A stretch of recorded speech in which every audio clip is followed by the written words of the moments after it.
अब देखिए कभी कभी क्या होता है, कुछ ऑर्गेनिजम्स होते हैं which live together. For example, there are some fungus which live on the roots of the trees. अब ट्री क्यों अपनी रूट्स देता है रहने के लिए? बिकॉज देखो क्या होता है, इससे दोनों का, फंगस का और ट्री दोनों का बेनिफिट होता है. अब वो कैसे होता है, तो वो देखिए, जो ट्री होता है वो फंगस को न्यूट्रिशन और शेल्टर प्रोवाइड करवाता है, और इन रिटर्न फंगस क्या करती है, जो सॉइल में वाटर और न्यूट्रिएंट्स प्रेजेंट होते हैं उसे अब्जॉर्ब करके और या फिर रिसीव करने में हेल्प करती है ट्री की. और ये जो एसोसिएशन होता है फंगस और ट्री का, ये बहुत हेल्पफुल होता है और बहुत ही इम्पॉर्टेंट भी होता है. और ये जो न्यूट्रिशन गेन करने का और साथ में रहने का जो एसोसिएशन होता है, इसे हम बोलते हैं सिम्बायोटिक रिलेशनशिप. इसकी जो डेफिनेशन है वो एक बार आप नोट कर लीजिए. और इस एसोसिएशन में दोनों पार्टीज़ का सेम बेनिफिट होता है. अब आप लोगों ने बहुत बार फार्मर्स को फील्ड में मन्योर और फर्टिलाइजर्स को स्प्रेड करते हुए देखा होगा. तो do you guys know why the farmers do this?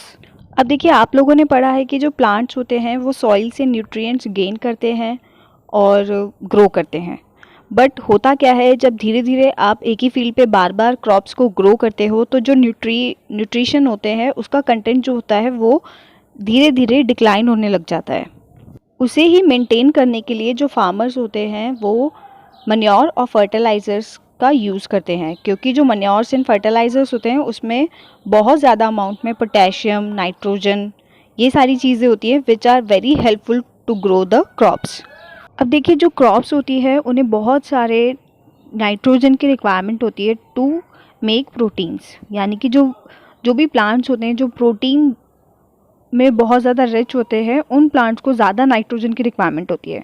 ठीक है, तो होता क्या है कि जब हम क्या करते हैं, किसी एक फील्ड से क्रॉप को हार्वेस्ट कर लेते हैं तो वहाँ से जो नाइट्रोजन का कंटेंट होता है सॉइल में वो कंपैरेटिवली कम हो जाता है.